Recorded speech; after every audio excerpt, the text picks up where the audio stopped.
Olá pessoal, tudo bem? Estamos aqui então com mais um texto para melhor compreendermos sobre a gestão. Para ser um bom gestor, precisamos conhecer muito bem a BNCC, que é a Base Nacional Comum Curricular. Eu achei um texto ótimo com perguntas e respostas que vão ajudar a todos a entenderem direitinho a respeito, tá? O texto eu peguei na internet da Fundação Lemen. E o nome do texto é O que é a BNCC? Entenda os detalhes dessa política educacional, o que ela muda na sua educação.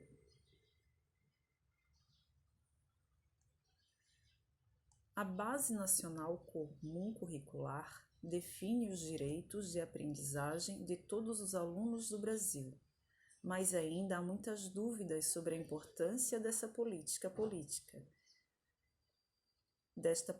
pública e as mudanças que ela traz para a educação. Aqui serão respondidas as principais dúvidas.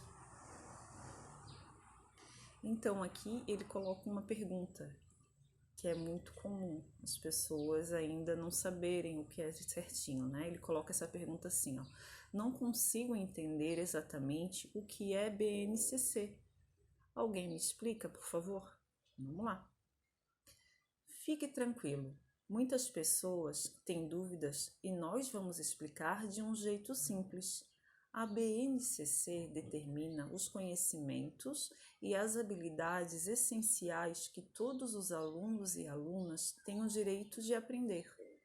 Na prática, isso significa independentemente da região, raça, classe socioeconômica, ou seja, todos os estudantes do Brasil devem aprender as mesmas habilidades e competências ao longo da vida escolar. Outra pergunta que tem aqui no texto, olha só que é muito interessante. Mas ela é obrigatória ou é opcional? Ela é obrigatória e está prevista na Lei de Diretrizes e Base da Educação Nacional e no Plano Nacional da Educação. Os currículos de todas as redes públicas e particulares devem ter a BNCC como referencial. Como ela surgiu? A BNCC começou a ser discutida em 2015 e foi debatida ao longo de diversos governos e gestões, recebendo milhares de contribuições em consultas, audiências públicas. A sociedade participou com mais de 12 milhões de contribuições na primeira versão, sendo que metade delas veio de 45 mil escolas. Em 2016, a segunda versão viajou por todos os estados, através de seminários estaduais organizados pela Concede e pela Undime. Cerca de 9 mil pessoas, entre educadores e alunos, debateram o documento em detalhes. Em abril de 2017, a terceira versão foi entregue ao Conselho Nacional da Educação, que ouviu a opinião do Brasil em uma nova rodada de seminários regionais. Por fim, em dezembro de 2017, a BNCC foi homologada pelo MEC e passou a valer em todo o Brasil. E o que muda de fato na educação? Bastante coisa. Ela potencializa políticas educacionais importantes que juntas ajudam a reduzir desigualdades e garantem os direitos de aprendizagem. Vale lembrar que a BNCC é muito mais completa do que as diretrizes adotadas hoje. Por isso, diversas frentes precisam ser repensadas e adaptadas conforme as orientações do documento. As principais mudanças que acontecem ao implementar a BNCC aparecem nas seguintes políticas educacionais: elaboração dos currículos locais, formação inicial e continuada dos professores, material didático, avaliação e apoio pedagógico aos alunos. Para pais e familiares, fica mais fácil entender o que é esperado que o aluno aprenda e acompanhar os passos desse aprendizado. Já na vida dos professores e gestores, a BNCC ajuda no planejamento e em maior clareza das potências e desafios de cada um na turma.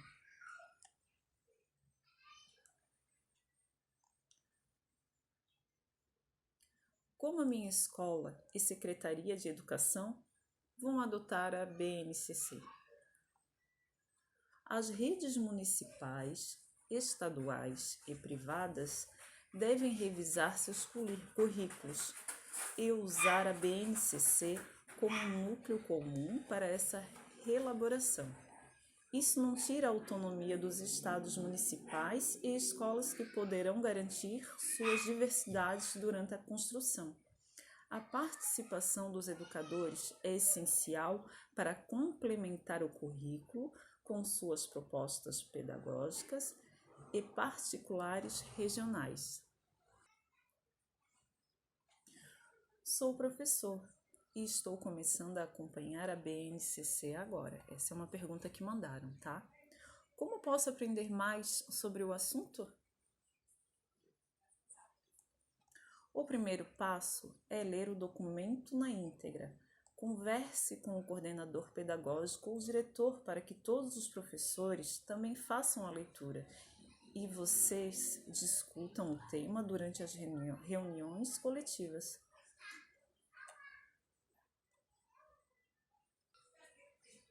Pessoal, no site da nova escola também tem um texto muito interessante que fala sobre as competências.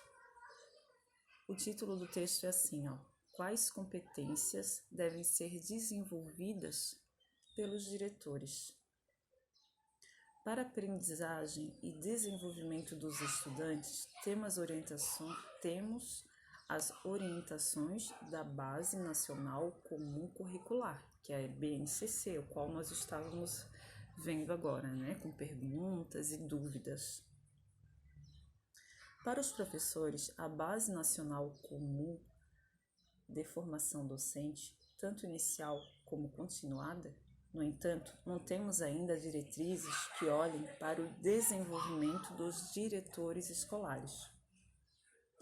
Em 2018, a Organização das Nações Unidas para a Educação, a Ciência e a Cultura, que seria a Unesco, publicou o relatório Activem 2030, no qual propõe uma agenda de políticas públicas educacionais, considerando 5 áreas relacionadas com as características do trabalho do diretor, que são as metas e responsabilidade dos diretores, o recrutamento de diretores, avaliação de diretores, preparação e desenvolvimento profissional de diretores, condição de trabalho e carreira docente dos diretores escolares. No documento, destacam a importância do diretor para a coerência e funcionamento da escola e dos professores. A Organização para a Cooperação e Desenvolvimento Econômico, que seria o OCDE, também criou um relatório School Leadership em 2016, que sintetiza os principais resultados encontrados sobre a relação entre características da liderança escolar e os resultados dos estudantes, destacando a importância de aperfeiçoar os processos de preparação, seleção, indução, formação e avaliação de diretores escolares, apontando recomendações a partir dos achados dos dados dos 38 envolvidos, incluindo o Brasil. Esses outros estudos apontam a necessidade de repensar a figura do diretor escolar e inspiram o Conselho Nacional da Educação, o CNE, a estabelecer competências e atribuições desses profissionais para que sejam capazes de dar conta de novos desafios do futuro da educação. E o futuro chegou. O assunto coincidiu com uma discussão que ocorria dentro da Secretaria da Educação Básica, no Ministério da Educação, que resultou na construção de um documento instituído Matriz Nacional Comum de Competências do Diretor Escolar, que foi encaminhado em dezembro de 2020 ao CNE. O documento busca estabelecer parâmetros e referências para as políticas que norteiam o trabalho e formação dos gestores escolares. Em sua segunda versão, o texto está estruturado em 4 dimensões políticas: político-institucional pedagógica, administrativo-financeira e pessoal e relacional. Cada uma delas traz consigo um conjunto de competências e atribuições que devem compor o desenvolvimento do diretor escolar. O detalhamento é a quantidade de habilidades de tópicos ainda está sob análise.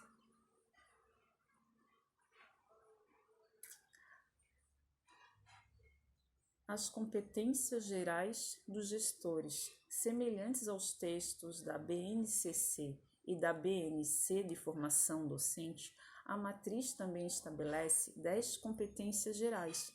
Entre os pontos contemplados temos a parceria com as famílias e comunidade escolar, o gerenciamento de recursos para garantir a organização escolar e o compromisso com a formação continuada dos professores e o cumprimento da BNCC. Um dos pontos que chamamos a atenção é para o foco do diretor na aprendizagem do aluno e na prática dos professores, algo que muitas vezes fica sob responsabilidade única do coordenador pedagógico. Ao analisar estudos sobre o assunto, entendemos que perde-se na aprendizagem dos alunos quando o líder da escola não cuida também da visão pedagógica da escola. Por isso, incluímos na matriz esse compromisso dos gestores às competências.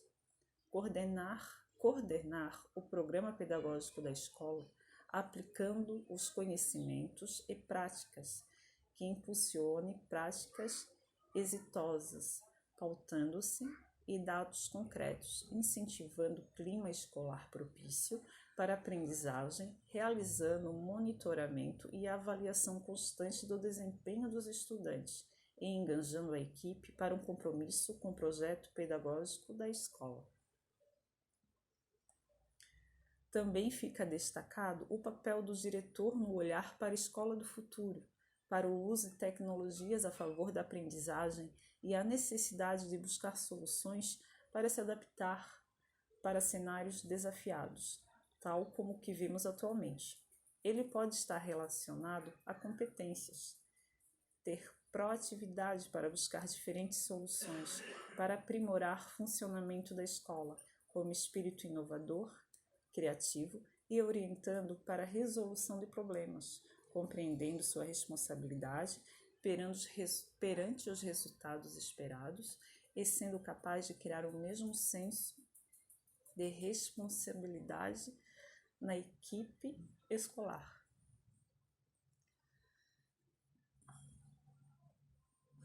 Em termos do olhar para o clima escolar, também se destacam os pilares: exercitar a empatia, o diálogo, a resolução de conflitos e a cooperação, promovendo a respeito ao outro e os direitos humanos, como acolhimento, a valorização da diversidade de indivíduos e de grupos sociais, seus saberes, identidades, culturas e potencialidades, sem preconceitos de qualquer natureza, para promover um ambiente colaborativo nos locais de aprendizagem.